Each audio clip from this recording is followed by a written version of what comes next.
같은 칼이라도 누구의 손에 있느냐에 따라서 가치가 달라집니다. 의사의 손에 있으면 죽어가는 사람을 살려놓습니다. 그러나 강도의 손에 있으면 산 사람도 죽입니다.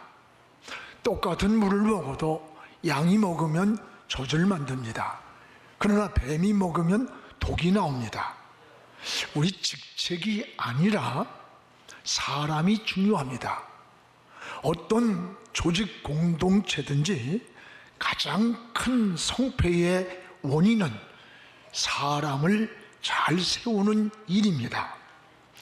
인사가 만사라는 말이 있듯이 사람을 잘 세우면 그 공동체가 살아나요. 반대로 잘못 세우면 그 공동체가 혼란이 오고 무너지게 됩니다. 여러분, 이건 사회도 그렇고 교회도 그렇고 나라도 마찬가지예요. 사람을 잘 세우는 일이 가장 중요합니다. 앞으로 대통령을 뽑는 것도 잘 뽑아야 돼요. 전에 어느 기업 CEO가 인터뷰한 걸 봤는데 그 내용 가운데 당신은 사람을 뽑을 때, 참모로 뽑을 때 어떤 사람을 뽑느냐라고 물으니까 CEO의 생각과 그 철학과 비전을 함께 공유할 수 있는 사람, 이 사람을 뽑는다. CEO의 생각, 철학, 그리고 그 비전을 함께 공유할 수 있는 사람. 그렇습니다. 성경에도 베드로, 야고보, 요한을 예수님이 핵심 제자로 세웠고 그들이 훗날에 가장 큰 핵심적 사역을 해나갔습니다. 하나님도 마찬가지입니다. 하나님의 뜻에 맞고 하나님의 기준에 맞아야지 하나님의 좋은 일꾼이 될 수가 있는 겁니다. 여러분, 성도는 항상 하나님의 관점에서 기준을 찾아야 돼요. 이게 지혜입니다. 오늘 말씀은 예루살렘 교회에서 당시 어려운 사람들이 많았습니다. 그래서 그들에게 구제를 많이 했어요. 그런데 도움을 받던 헬라파 과부들과 이 히브리파 과부들이 있었는데 이들이 막 분쟁이 생기고 싸움이 생기는 거예요. 구제의 혜택을 자기들이 덜 받았다는 거예요. 오히려 감사해야 되는데 원망을 하면서 불만으로 교회가 막 시끄러운 거예요. 사도들은 이런 일에 분주하게 쫓아다니다가 그만 본질을 놓쳐버렸습니다. 여러분, 사도들은 그들의 본질이 뭘까요? 말씀을 전하고 기도하는 일이 우선순위가 돼야 되는데 구제한다, 돌아본다, 이러다가 보니까 말씀을 소홀히 하고 오히려 교회에는 혼란이 오고 분쟁이 생겨있는 그런 예루살렘 교회의 모습이에요. 오늘 2절에 사도들이 제자들을 모아놓고 하는 얘기예요. 우리가 하나님의 말씀을 제쳐놓고 하나님 말씀을 제쳐놓고 공개를 일삼는 게 이건 마땅하지 않다. 여기 본질인 하나님 말씀을 제쳐놓고 여러분, 이게 우리가 본질을 놓쳤다는 그런 얘기예요.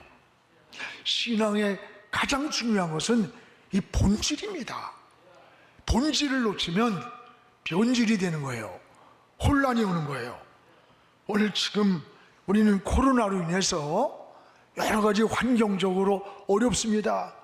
그러다가 보니까 전화를 걸면은요, 나는 어떤 일 때문에 직장에서 어디서 뭐 해서 이러면서 자기 합리화 그리고 변명 이렇게 살아가는 걸 보게 돼요. 그럼에도 불구하고 우리는 어떻게 해야 됩니까? 멈출 수 없는 하나님의 은혜라는 것을 고백해야 되는 거예요.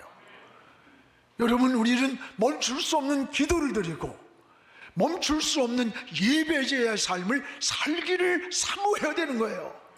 우리 환경이 어떻든 조건이 어떻든 이게 신앙의 본질이 되는 거예요. 보석은 진흙 속에 묻혀 있어도 빛이 나는 거예요.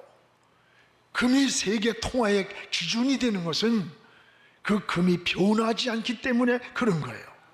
진리는 뭡니까? 변하지 않는 거예요. 예수 그리스도가 진리입니다. 하나님 말씀이 바로 진리입니다. 그런데 이 예루살렘 교회는 구제하는 일 또는 어려운 사람들을 돕는다는 거, 이런 이유로 기도하는 일, 말씀을 전하는 일을 소홀히 여기고 제쳐놓았다는 거예요. 바로 이것이 문제가 됐어요. 그래도 다행히 이 사도들의 영적인 통찰력이 있어서, 야, 이건 아니다, 우리가 다시 말씀과 기도하는 일을 붙잡아야 한다, 구제도 좋지만 이게 본질이 아니다, 이걸 깨닫고 본질을 회복하는 그런 내용을 보게 됩니다. 무엇보다 교회의 본질을 놓치면 변질되는 거예요. 교회의 본질이 변질될 때 문제가 생기기 시작하는 거예요. 여러분, 교회의 본질은 뭡니까? 오늘 말씀과 기도하는 일이라고 그랬습니다. 그런데 2절에 다시 한번 보겠습니다. 12 사도가 모든 제자를 불러 이르되 우리가 하나님 말씀을 제쳐놓고 접대하는 일, 구제하는 일, 이런 일에만 하는 것은 이게 마땅한 게 아니다. 이게 무슨 말씀이에요? 여기 우리가 말씀을 제쳐놓고 라고 하는 뜻은 말씀을 아래에 뒀다, 말씀을 소홀히 여기다는 말이에요. 교회의 본질이 하나님 말씀이 우선이 돼야 되는데 이거를 뒤에다 아래에 두고 이것을 소홀히 여겼다는 거예요. 이게 예루살렘 교회가 시끄러워지고 분쟁이 생기고 오히려 문제가 생기는 거예요. 구제하는 일에 몰두하다 보니까 교회가 오히려 하나님 말씀을 전하는 일을 소홀히 여기게 되는 거예요. 여러분, 교회가 이웃을 돕기고 섬기고 봉사하는 일은 굉장히 중요한 일입니다. 그러나 이것을 알아야 돼요. 이게 본질은 아니라는 거예요. 본질, 이걸 알아야 돼요. 여러분, 교회의 본질은 말씀을 붙잡는 거예요. 기도하는 거예요. 이 기둥이 먼저 서야 창수가 나고 바람이 불고 환란이 와도 무너지지 않는 거예요. 근데 이걸 제쳐놓고 이벤트를 한다든지 행사에 집중하든지 구제를 다 해야 됩니다. 그러나 우선순위가 아니라는 거예요. 본질은 하나님 말씀과 기도라는 거예요. 오늘 이 초대교회를 통해서 우리가 다시 한번 깨달아야 됩니다. 여러분, 사도들의 사역은 뭡니까? 말씀을 전하는 일, 기도하는 일이 이게 전무해야 되는데, 근데 예루살렘 교회는 이걸 놓친 거예요. 구제한다는 거. 여러분, 여러 가지로 몰두하다가 오히려 문제가 생긴 거예요.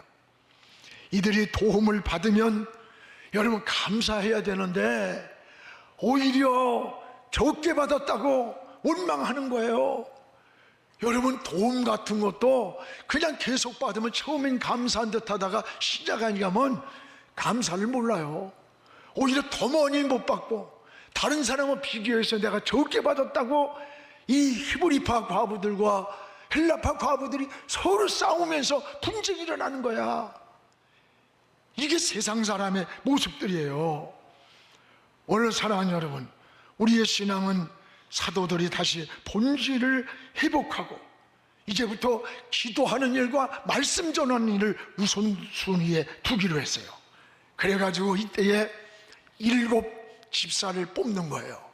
이 7 집사를 뽑아서 이들에게 구제하고 선교하고 봉사하는 일을 맡겼어요.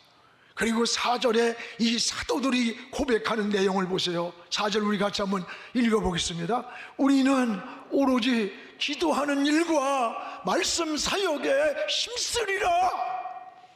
이걸 붙잡아야 되는 거예요. 우리는 기도하는 일, 말씀 전하는 일, 교회가 어떤 일을 할지라도 이 2가지 기둥을 놓치면 안 돼. 아무리 세상에 코로나가 오고 창수가 나고 비바람이 불어도 우리는 기도하는 일과 말씀을 붙잡는 일, 이 2가지를 놓치지 않으면 우리는 승리할 수 있는 거예요. 여러분, 이 신앙을, 교회는 끝까지 이런 본질을 붙잡고 나갈 때 하나님이 역사합니다.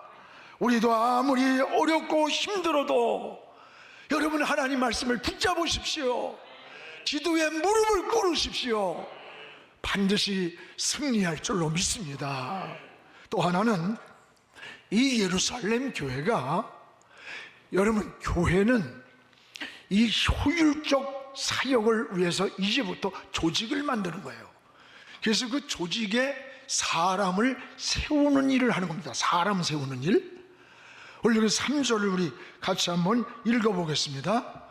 형제들아, 너희 가운데서 성령과 지혜가 충만하여 칭찬 듣는 사람 7을 택하라.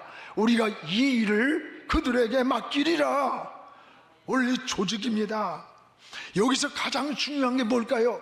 사람을 잘 세워야 된다는 거예요. 이것이 가장 중요한 일이에요. 사람이 잘 쓰면요, 목장도 살아나고 전도회도 살아나고 그 조직 공동체가 그냥 살아나는 거예요. 사람입니다. 사람이 중요한 거예요. 공동체 조직을 이루는데 영적 지도자를 세우기 위해서 4가지 기준을 제시합니다. 초대교회는 하나는 뭐예요? 성령이 충만한 자를 첫 번째 세우라는 거예요. 여러분, 하나님의 일은 누가 하느냐? 하나님이 하시는 거예요. 그러나 직접 하지 않아요. 하나님이 사람을 통해 일하시는 거예요. 오늘 성령이 충만한 사람을 첫 번째 기준이었다는 거예요. 첫 번째가 성령 충만한. 여러분, 성령 충만한 삶을 어떻게 설명할까요? 여러 가지로 아마 설명할 수 있어요.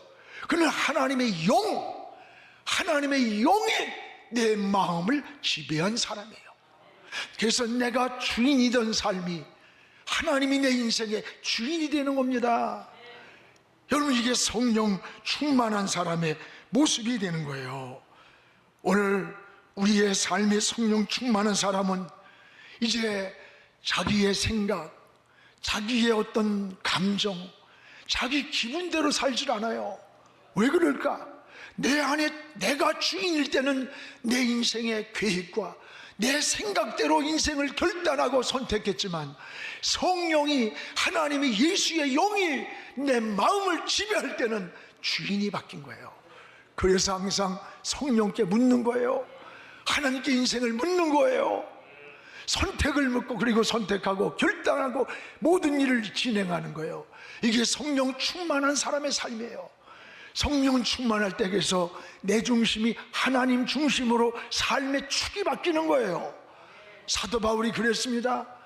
여러분, 사도 로마서 14장 8절에 보면 바울이 이렇게 고백합니다. 우리 같이 읽읍시다. 우리가 살아도 주를 위하여 살고 죽어도 주를 위해 죽나니, 그러므로 사나 죽으나 우리가 주의 것입니다. 주의 것이라는 게 뭐예요? 내 모든 소유의 주인이 하나님입니다. 내 생명도 시간도 재능도 다 하나님의 거라는 거예요. 이게 성령 충만한 사람의 모습이라는 거예요. 사랑하는 여러분, 삶의 주인이 하나님이라는 고백입니다.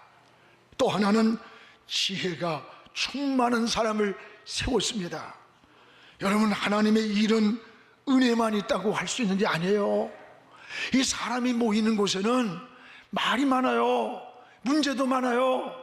또 여러분, 갈등도 많잖아요. 우린 천국에 갈 때까지 이 세상은 완전한 세상이 아닙니다. 덕을 세우는 지혜가 필요하고, 여기에 지혜가 우리에게 있어야 돼요. 그래서 우리는 뭐가 있어야 되느냐? 지식과 지혜라는 것은 다르다는 걸 알아야 돼요.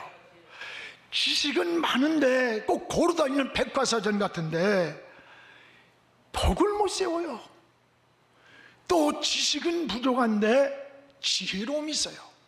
이 사람은 덕을 세우고 화목을 만들고 어디 가든지 아름다운 평화의 하모니를 이루어요. 저는 신앙생활 오래 한 우리 장로님들을 보면, 우리 권사님들을 보면요, 지혜가 있어요. 지혜.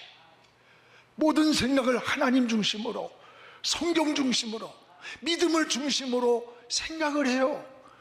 그러니까 화목을 만들고 아름다운 은혜를 만들고, 이게 다른 거예요. 하나님의 일하려면 이런 덕을 세우는 지혜가 있어야 되는 거예요. 이 지혜도 성경에는 두 종류가 있습니다. 하나는 세상에서 나온 지혜가 있다는 거예요. 야고보 3장 14에 15절까지 우리 읽어봅시다. 그러나 너희 마음속에 독한 시기와 다툼이 있으면 자랑하지 말라. 진리를 거스려 거짓말하지 말아라. 이러한 지혜는 위로부터 내려온 게 아니다. 땅 위의 것이요 정욕이요 마귀의 것이다. 여러분, 세상에서 난 지혜 세 가지가 뭐예요? 하나는 마음의 독한 시기라는 것이, 독한 시기. 두 번째는 뭐예요? 다툼을 일으키는, 분쟁을 자꾸 만든다는 거예요. 세 번째는 뭐냐? 거짓이라는 거짓. 이게 세상에서 난 지혜입니다. 한마디로 말하면 세상의 지혜는요, 사기꾼의 지혜예요. 사기꾼. 여러분, 사기를 잘 치는 것도요, 세상적인 지혜가 머리가 팽팽 돌아서 사기치지, 미련한 놈은 사기도 못 쳐요. 알아요? 금방 들통이 나니까 못하는 거예요. 오늘 여러분, 세상으로부터 난 지혜는 마귀적이요 정욕적이요, 여러분, 마귀로부터 온 세상적인 지혜, 이게 세상에 교활하고 세상을 어지럽히고 혼란하게 만드는 거예요. 오늘 우리는 어떤 지혜를 구했느냐? 하늘로부터 난 지혜를 구해야 되는 거예요. 위로부터 난 지혜를 5가지로 소개합니다. 야고보 3장 17절에서 18절까지 우리 같이 읽읍시다. 어제 위로부터 난 지혜는 첫째 성결하고, 다음에 화평하고, 관용하고, 양순하며, 긍휼과 선한 열매가 가득하고, 편견과 거짓이 없다는 거예요. 이게 세상으로부터 난 지혜가 아니라 하나님께로부터 난 지혜라는 겁니다. 우리는 이 지혜를 가지고 살 때 선한 열매, 의의 열매, 평화의 열매를 거두게 된다는 사실이에요. 여러분, 하나님의 일꾼은 이 하늘의 지혜를 자꾸 구해야 되는 겁니다. 오늘 열심히 일하고도 지혜롭지 못해서 하나님의 영광을 가리고 상처가 나고 분쟁이 날 때가 얼마나 많아요. 우리가 하늘의 지혜가 충만한 우리 영안의 식구들 되기를 주의 이름으로 축복을 합니다. 또 하나는 칭찬 듣는 사람을 세웠습니다. 여러분, 초대교회 재직을 뽑을 때 하나님과의 관계만이 아니에요. 사람 앞에도 칭찬 듣는 사람을 세우라고 그랬어요. 우리는 하나님 앞에만 잘 믿으면 된다고 생각할 때 있어. 아닙니다. 하나님의 관계가 수직이라면 사람과 사람 관계를 수평적 관계래요. 성경은 하나님의 관계 못지않게 인간관계가 얼마나 중요한가를 놓치면 안 돼요. 그래서 디모데전서 3장 7절에 보면요, 외인에게도 인정받아야 한다는 거예요. 디모데전서 3장 7절에 보세요. 또한 외인에게도 선한 증거를 얻은 자라야 한다. 비방과 마귀의 올무에 빠질까 염려하라. 여기 외인이란 말은 안 믿는 사람, 교회 밖에 있는 저 사람들에게도 저 예수 믿는 사람이 뭔가 다르다 이렇게 인정을 받아야 된다는 거예요. 우리는 세상의 소금이라고 그랬습니다. 세상을 향한 빛이라고 그랬어요. 소금은 여러분 맛을 내야 돼요. 세상의 어둠을 향해 빛을 비추는 우리 신앙인들이에요. 하나님의 영광을 위해서 예수 믿는 사람이 무언가는 다른 삶이 있어야 돼요. 신앙이 생활화. 우리 예배는 교회에서만 예배가 아닙니다. 이 예배는 우리 생활, 직장으로 가서, 학교로 가서, 사업장에 가서, 정치에 가서, 그곳에서도 산 제물이 되라 그랬어요. 이게 하나님이 원하는 거룩한 산 예배라는 겁니다. 우리는 신앙을 다시 수정해야 돼요. 저는 한 30년 전입니다. 여러 번 얘기를 했어요. 잊혀지지 않아요. 저 태릉시장 거기 도깨비 시장이 있어요. 그 노점상들이 많아. 거기를 집사람하고 지나올 때 사람들이 막 웅성웅성해. 왜 그러나 쳐다보니까 싸움을 하는데 여자가 그냥 남자 멱살 잡고 막 흔들 욕을 하는 거야. 막 갖은 욕을 다 하고. 그런데 반복도 안 하고 막 욕을 시리즈로 막 엮어나가요.